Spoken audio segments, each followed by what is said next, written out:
Saya Ayusta Ningwarno dan ini adalah modal verb and complex sentences in academic research. Present and future ability and possibility can versus may. Can dapat mengidentifikasi karakteristik perilaku bila kondisi tertentu tidak terpenuhi atau diinginkan. Can juga dapat digunakan untuk mengidentifikasikan hal yang mungkin tetapi tidak perlu benar-benar terjadi.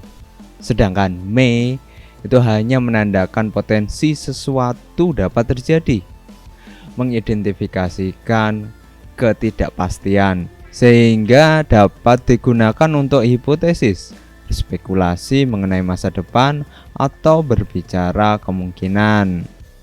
Nah, contohnya di sini untuk yang can itu bilinguals are people that can speak two languages.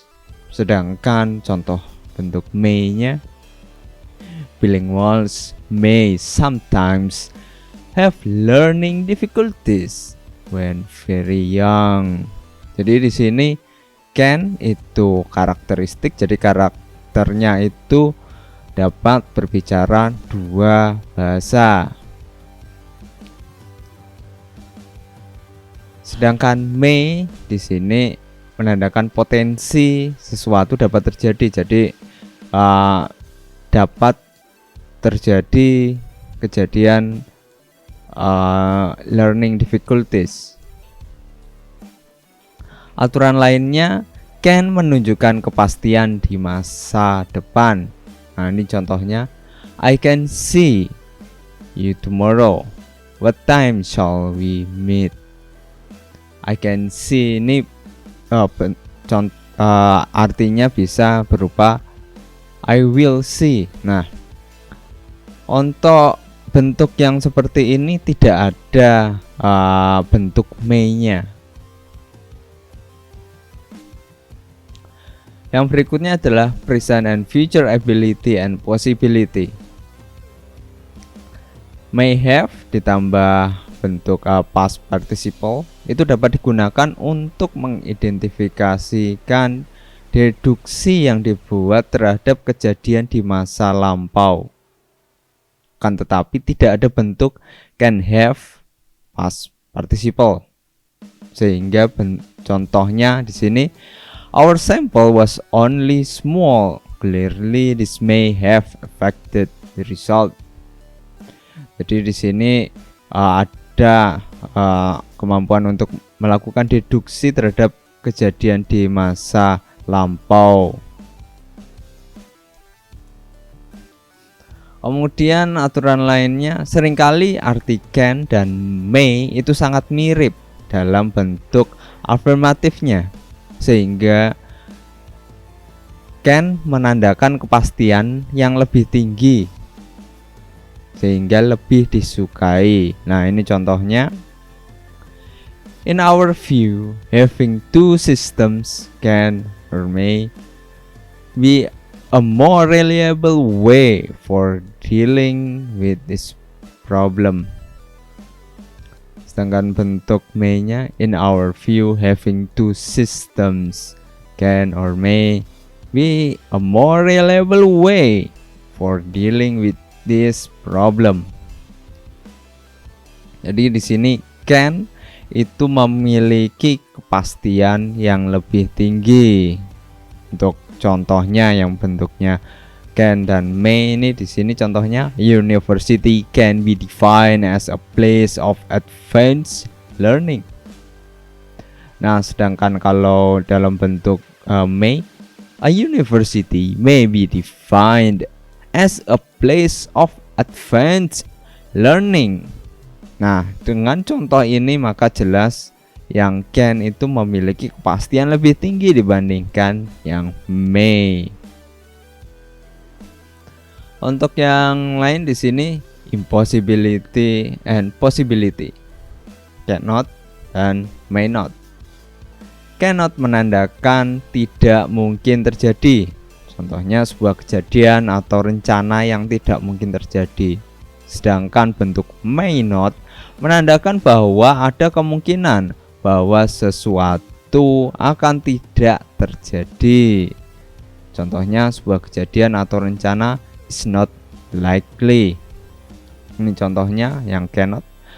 I apologize, but I cannot come to the meeting as I will be in Hong Kong. Nah, ini tidak mungkin terjadi karena sedang ada di Hong Kong. Nah, untuk bentuk may not-nya, I may not be able to come to the meeting tomorrow. Is it alright if I let you know later today? Jadi ini mungkin tidak dapat datang ke dalam pertemuan besok. Bentuk lainnya di sini cannot have ditambah past participle menandakan sebuah deduksi terkait ketidakmungkinan sebuah kejadian di masa lalu. Kemudian aturan lainnya untuk yang may or may not have plus past participle digunakan untuk berspekulasi terkait masa lalu, terutama di bagian diskusi, sehingga may have dan could have dapat digunakan dengan cara yang sama. Nah, sebagai catatan bahwa bentuk can have plus past participle itu tidak ada. Nah, contohnya di sini Shakespeare was not born until 1564. So this work, which dated 1560, cannot have been written by him. Jadi dilakukan suatu analisa sehingga dilakukan deduksi bahwa tulisan ini tidak mungkin diproduksi oleh Shakespeare. Kemudian yang may not, although our sample was only small, this may not have affected the result because the sample was in any case very representative. Nah, jadi ini bentuknya masih spekulasi untuk yang contoh may not. Kemudian bagian berikutnya ability can, could versus be able to, manage, and succeed. Nah, aturannya can digunakan untuk berbicara mengenai kemampuan di masa depan yang dimungkinkan karena keputusan yang dibuat sekarang. Bentuk will can itu tidak benar. Kemudian aturan yang nomor 2, be able to, itu digunakan saat can tidak mungkin digunakan untuk berbicara tentang kegiatan di masa depan. Nah, ini contohnya. Yang benar, I can finish the paper by tomorrow. Bentuk yang salah, I will can finish the paper by tomorrow. Nah, tadi disebutkan di awal, will can itu bentuk yang salah.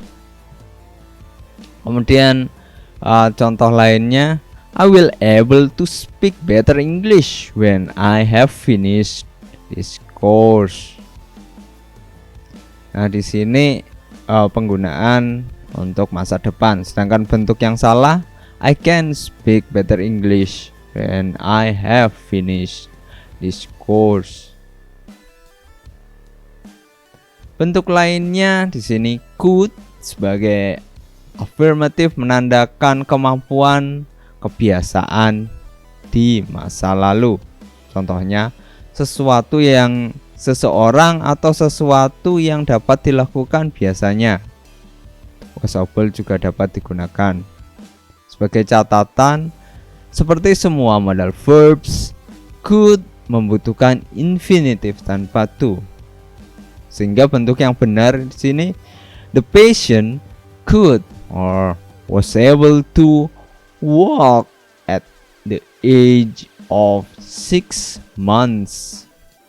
Nah, bentuk yang salah, the patient could to walk at the age of 6 months. Nah, di sini bentuknya sudah jelas ya. Nah, aturan yang berikutnya saat menjelaskan kemampuan melakukan sesuatu di sebuah kejadian tertentu di masa lalu. Could tidak dapat digunakan dalam bentuk afirmatif dan interrogatif. Di kedua bentuk tersebut harus menggunakan bentuk to be able to succeed in, atau to manage. Contohnya, I manage atau I was able to finish the manuscript on time. Contoh lainnya, I succeed in finishing the bla bla bla. Nah, bentuk yang salah di sini, I could finish the manuscript on time. Nah, untuk aturan selanjutnya, untuk menghindari kebingungan dengan conditional form, untuk membahas ketidakmampuan di masa lampau, could not diganti dengan did not manage to, atau did not succeed in, atau was or were not able to. Sehingga contohnya, they didn't manage or were able to do it. Atau contoh lainnya, they didn't succeed in doing it. Bukan yang bentuknya they couldn't do it, karena berpotensi ambigu. To be able to itu juga dapat digunakan untuk menggantikan can di semua tenses dan bentuk lainnya. Contohnya di sini yang benar, we would have been able to obtain better results if bla bla bla. Bentuk yang salah ini contohnya menggunakan can. We would have been can obtain better results if bla bla bla.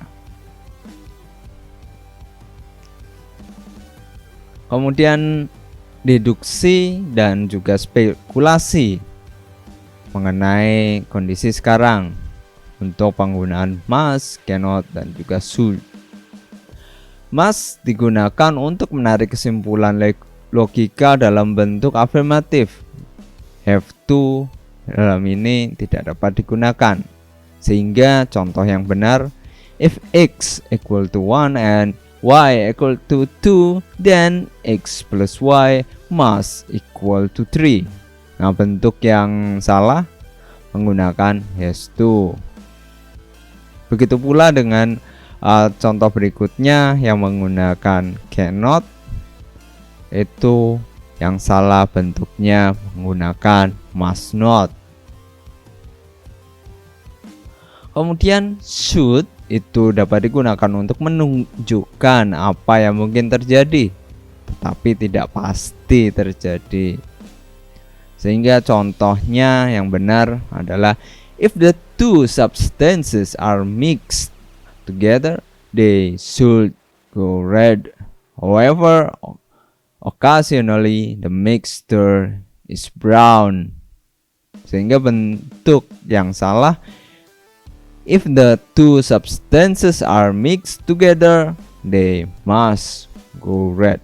However, occasionally the mixture is brown. Jadi penggunaan should dan itu yang benar, sedangkan penggunaan must itu yang salah. Kemudian could itu sering digunakan untuk mensyaratkan suatu tindakan, mensarankan suatu tindakan. Sedangkan might mengidentifikasi reaksi yang mungkin atau akibat dari suatu tindakan, tetapi tidak ada kepastian bahwa reaksi atau akibat itu akan terjadi. Sehingga contohnya di sini, future research could be directed towards elucidating this pathology. Nah, bentuk might-nya, such research might then reveal the true causes of this pathology. Jadi jelas di sini yang contoh pertama mensarankan suatu tindakan, kemudian yang bentuk might-nya itu mengindikasikan reaksi yang mungkin tetapi tidak ada kepastian itu akan terjadi atau tidak. Kemudian ada juga perbedaan antara could dan might seringkali sangat jelas. Untuk could memiliki nuansa kepastian, sedangkan might memiliki nuansa ketidakpastian. Dalam hal ini mungkin dan juga tidak mungkin. Sehingga contohnya these factors could be interpreted as being indicative of bla bla bla. Nah, sedangkan bentuk might-nya unfortunately the reference might interpret our findings as being indicative of bla bla bla. Jadi untuk yang could itu nuansanya kepastian, sedangkan might itu nuansanya ketidakpastian. Dan aturan berikutnya, could dan might dapat digunakan secara bergantian. Contohnya di sini, the temperature then rise dramatically. This effect could or might be due to bla bla bla, and this could or might explain why bla bla bla. Untuk contoh yang lebih jelas di sini, the history of world could or might be categorized as a series of random event. Could not tidak digunakan untuk membuat spekulasi, yang digunakan adalah cannot. Sedangkan might not artinya bahwa ada kemungkinan sesuatu tersebut tidak benar. Untuk yang could, this cannot be reason why the first two experiments gave very different results. There must be another reason. Sedangkan bentuk might-nya, this might not be the reason why the first two experiments gave very different results. There is a possibility that there are other explanations. Untuk aturan berikutnya, present obligations, must atau must not, have not, need. Untuk must dan must not jarang digunakan di paper penelitian, tetapi sering ditemukan di petunjuk penggunaan. Sedangkan bentuk to have to itu langka ditemukan di paper. Must berarti sesuatu merupakan kebutuhan mutlak yang disyaratkan oleh yang berwenang. Sebagai catatan, to have to tidak umum digunakan dalam kondisi ini. To have to digunakan untuk melaporkan sesuatu yang oleh pihak berwenang tentukan. Nah, ini contohnya, helmets must be worn on the building site at all times. Sedangkan bentuk have to-nya, you have to wear a helmet on the building site at all times. Kemudian bentuk lainnya, must not berarti sesuatu telah dilarang oleh yang berwenang. Sedangkan bentuk do or does not have to berarti sesuatu tidak wajib. Bentuk hasn't to, haven't to, dan hadn't to itu tidak benar. Untuk yang must, contohnya di sini instruksi bahwa authors must not copy the text of other authors. Sedangkan bentuk have to-nya, as a PhD student, I have to write a dissertation in my third year. However, I don't have to write it in English. I also have the option of writing in my own language.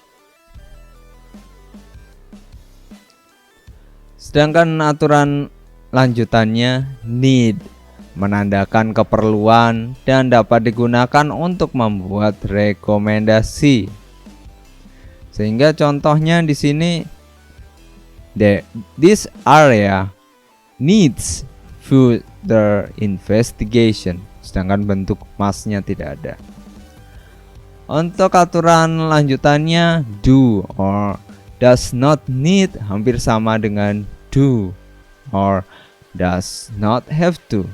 Sebagai catatan, meskipun ada perbedaan antara do not need and needn't, hal ini tidak relevan di paper penelitian, sehingga bentuknya di sini untuk aturan nomor 6 ini, we don't need to do it tomorrow, we can do it next week if you want.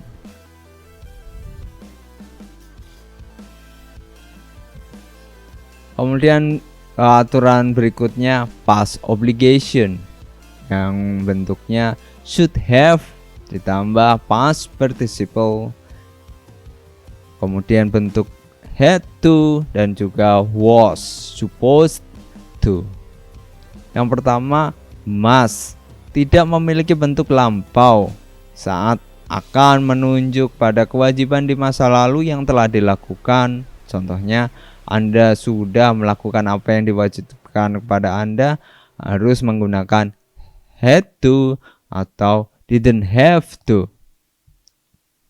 Sehingga contohnya di sini, we had to perform 6 experiments to ensure repeatability.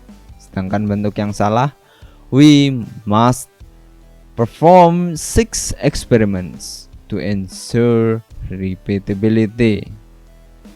Kemudian aturan yang kedua, was or were supposed to digunakan untuk sesuatu yang diwajibkan kepada Anda oleh yang berwenang tetapi tidak dilakukan. Sehingga contohnya yang benar adalah the manuscript was supposed to have been completed last week, but unfortunately they are still working on it. Nah, bentuk yang salah, the manuscript had to be completed last week, but unfortunately they are still working on it. Untuk aturan berikutnya, should have dengan past participle digunakan untuk sesuatu yang tidak Anda lakukan, tetapi akan lebih baik bila Anda lakukan.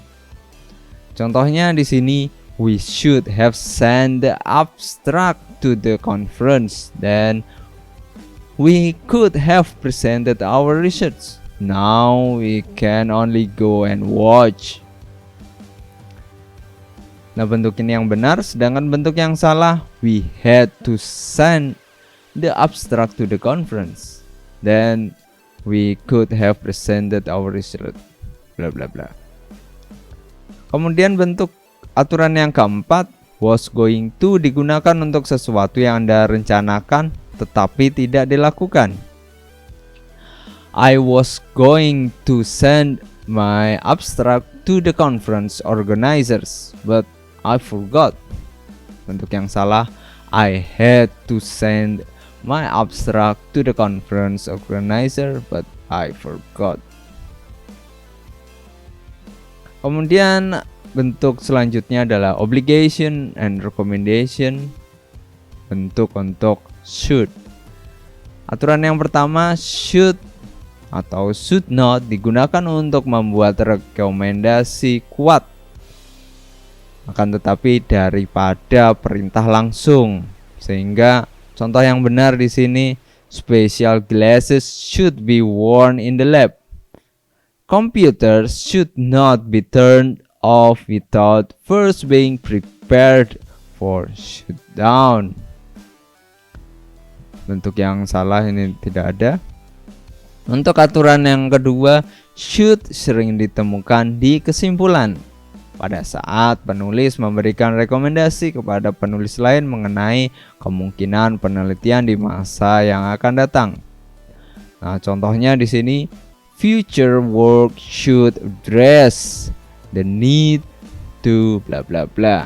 Nah, bentuk yang salah di sini, future work must address the need to. Jadi penggunaan must ini harus dihindarkan. Bentuk lainnya, hindari untuk terdengar arogan, sehingga hati-hati dalam penggunaan should saat menyebutkan penemuan, penerapan, dan metode Anda mungkin berguna bagi orang lain. Nah, pilihannya yaitu menggunakan may. Atau sebagai alternatif, sebelum afirmasi Anda dapat dahulu dengan frase we believe that. Sehingga contoh yang benar di sini, our approach may also be useful for those working in the field of medicine. Ini bentuk yang benar menggunakan may, sedangkan bentuk yang harus dihindari penggunaan should. Yang contohnya di sini, those working in the field of medicine should also use our approach. Jadi di sini indikasinya adalah terdengar arogan. Untuk contoh yang benar lainnya, penggunaan we believe that an important feature of any future work should be an attempt to bla bla bla. Nah, yang harus dihindari, an important feature of any future work should be an attempt to. Jadi di sini terdengar lebih arogan. Kemudian should untuk menggunakan untuk memberi rekomendasi yang halus dan menyatakan opini. Sehingga bentuknya di sini, you should try using another search engine. It would be much quicker. Sehingga yang dihindari adalah penggunaan you must try using another search engine. It would be much quicker. Bentuk yang benar lainnya adalah I think the third word debt should be cancelled. Bentuk yang harus dihindari, I think the third word debt has to be cancelled. Bentuk ought to yang memiliki arti yang sama dengan should jarang digunakan dalam paper penelitian. Biasanya untuk merekomendasikan suatu kewajiban moral.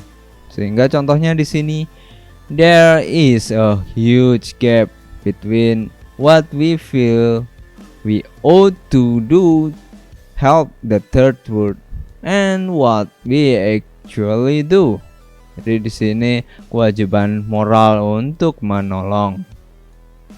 Ini agak jarang digunakan di paper penelitian.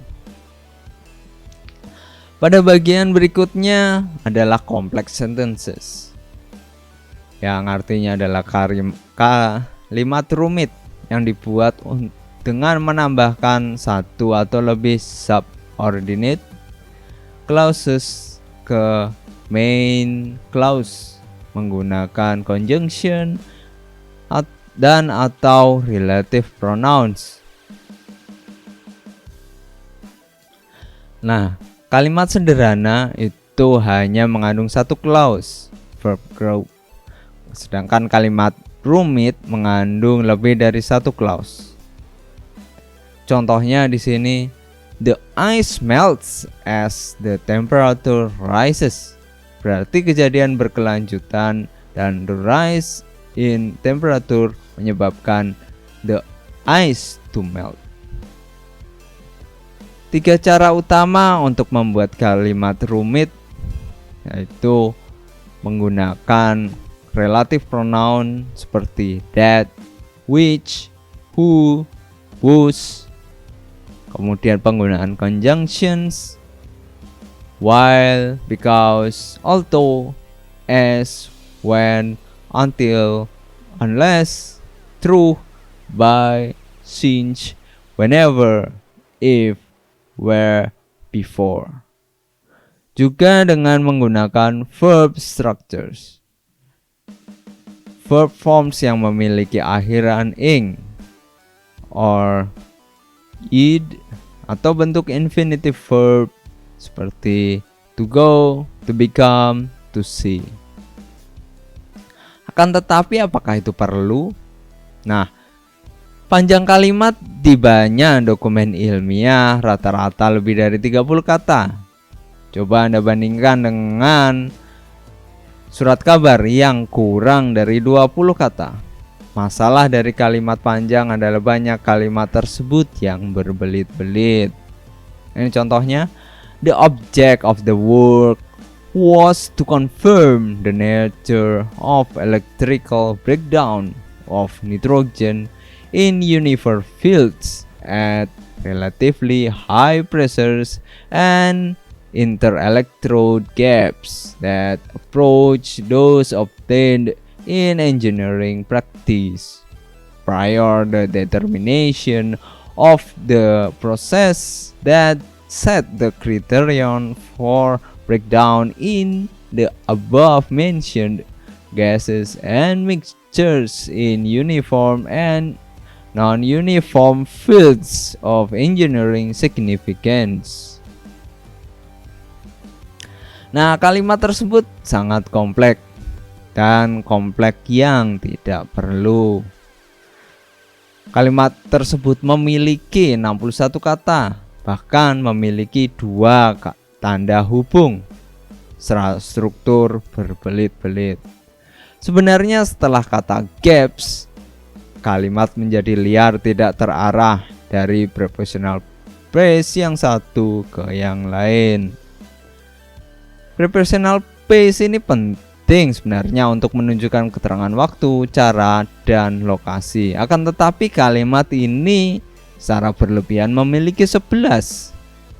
Sehingga kalimat ini secara logika sebenarnya dapat berhenti setelah kata ke-13 breakdown.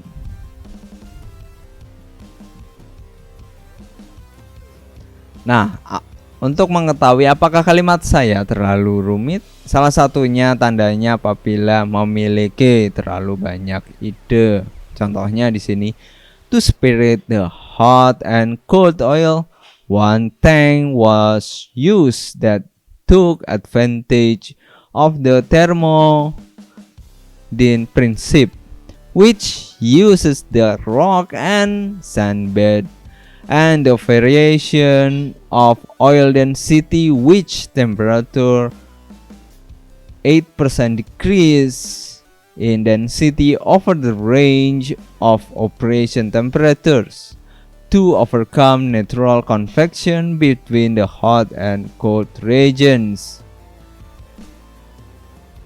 Nah, bagaimana memperbaikinya? Yang pertama adalah menentukan informasi di dalam kalimat yang penting. Kemudian bila ada informasi yang penting, maka harus dibuat di dalam kalimat yang dapat dicerna. Ini contohnya yang sudah diperbaiki. The question was how to spread the hot and cold oil in the rock and sand bed, rather than have one tank hold out oil and another tank hold cold oil. We use a single tank for both. This design took advantage of the variation of oil density with temperature. In our storage system, oil decreases in density by 8% over the range of operating temperature. This variation in density allows the hot oil to float over the cold oil in the same tank. Natural convection is impeded by the position of the hot oil over the cold and the rock and the sand bed. Thus, the heat transfers between hot and cold regions in small because it occurs largely by conduction. The concept of storing heat in a single vessel with hot floating over cold is known as thermocline storage. Terima kasih. Pertanyaan silahkan ditulis di kolom di bawah. Silahkan komen. Jangan lupa like dan subscribe. Terima kasih.